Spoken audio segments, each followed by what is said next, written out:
Hai, Assalamualaikum. Satu rumah, satu mesin jahit. Wanita berkemahiran menjahit mampu menjana pendapatan. Okey, so hari ni Awi nak selesaikan masalah sahabat kita ni. Dia buat dulu baru dia tanya okey. Dia buat baju kebaya kelepek dan pi hantar sulam. Okey, tapi hasil yang dah siap, dia punya bahagian kelepek tu tinggal kecil Okey, so macam mana kita nak buat bila baju kebaya kelepek pelanggan kita minta untuk disulam? Okey, jom kita tengok. Okey, so Abi dah sediakan pola ni. So yang ni customer kita ni dia nak buat ke barung Dia nak buat ke barung. Okey, so Abi cuma nak bagi hitam lagi garisan ni supaya perempuan mudah faham. Okey, so ni. Dan yang ni badan dia. Yang ni bahagian badan. So kata 15.5. So kita bahagilah kepada 2 Dia nak buat ke barung tau. Tapi depan ni tetap ada lipatan Okey, sekejap. Okey, baik. So yang ni macam biasa. Untuk lipatan dekat belakang tengkuk 1.5. Dan kita bagi siap-siap basi dekat bahagian atas. So yang ni dekat bahagian bahu macam biasa. Siapa yang dah ada pola kan? Pola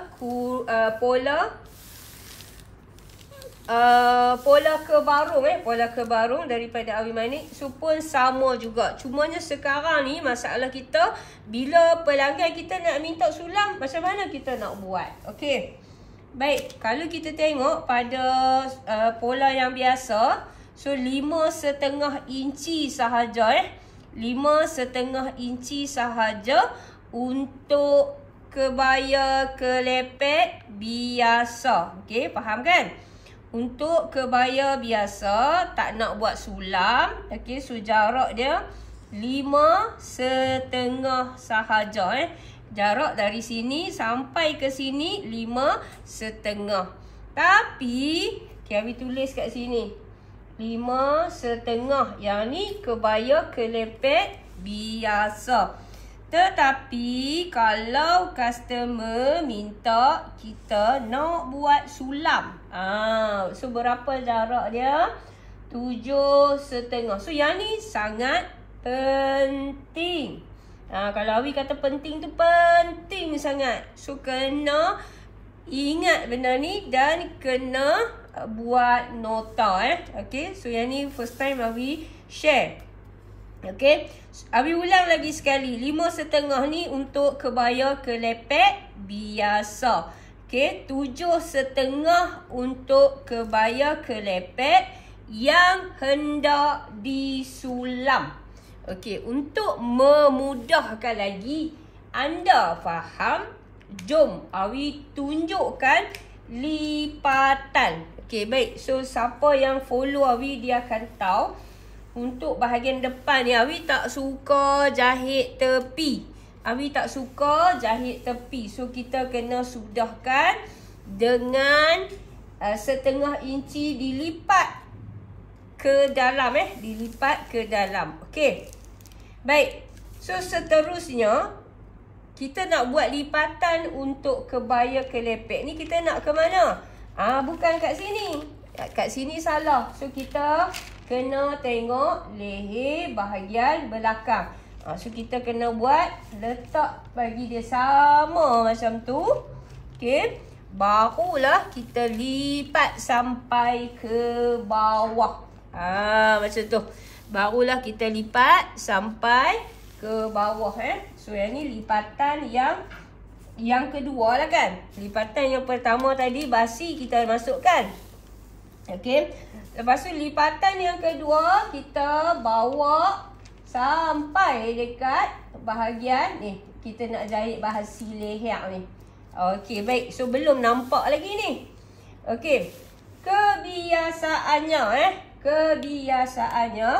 untuk kelepek kita, Awi biasanya Awi akan lebihkan dekat sini untuk kelepek ni. 1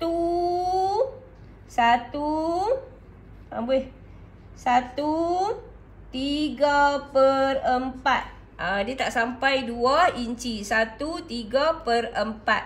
Maksudnya, okey, yang bahagian ni adalah kelepek yang siap kita nak lipat ke sana. Okey. Baik, so apa pula fungsinya? Kenapa ada lebih? So yang ni, garisan yang ni, okey. So Abi garis sampai ke atas supaya perempuan lebih faham, terutama newbie. Okey, yang ni adalah basi untuk kegunaan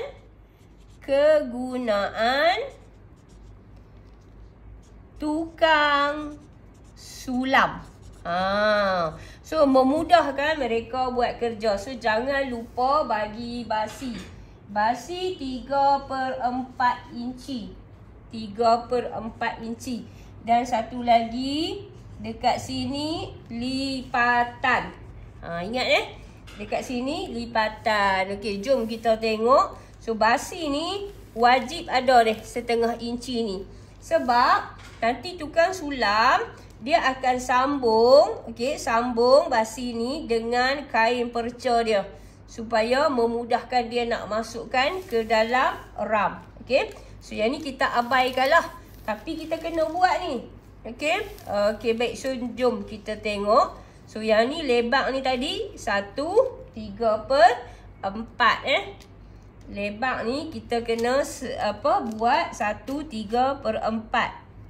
Ni 1/3/4.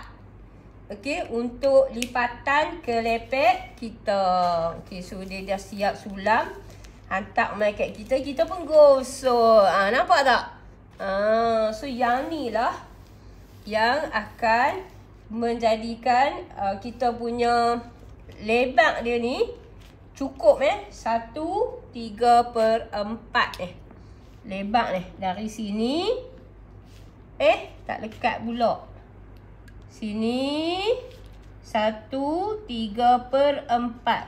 Kenapa perlu 1/3/4? Supaya kita kena tutup. Jelas Awi cerita ni sangat jelas. Tolong ambil maklum. Kita buat 1/3/4 sebab kita nak tutup jahitan Nampak tak? Kalau kita buat kecil, so jahitan tu akan nampak. So kita nak tutup dia. Barulah dia cantik So yang ni ke barung Yang ni ke barung. So ni untuk leher dia. So dia akan main macam ni. Macam tu. Okay. So Abi harap perempuan faham dengan penerangan ini. So Abi rasa dia dah sangat jelas. So jangan lupa komen faham kalau dah faham. Okay. Okay, so Abi harap perempuan dapat buat dan seterusnya mampu jana pendapatan. Ingat tau, kalau susah-susah tak ingat nak buat pola macam mana, okay, cari je Abi Manik. Okay, bye. Assalamualaikum.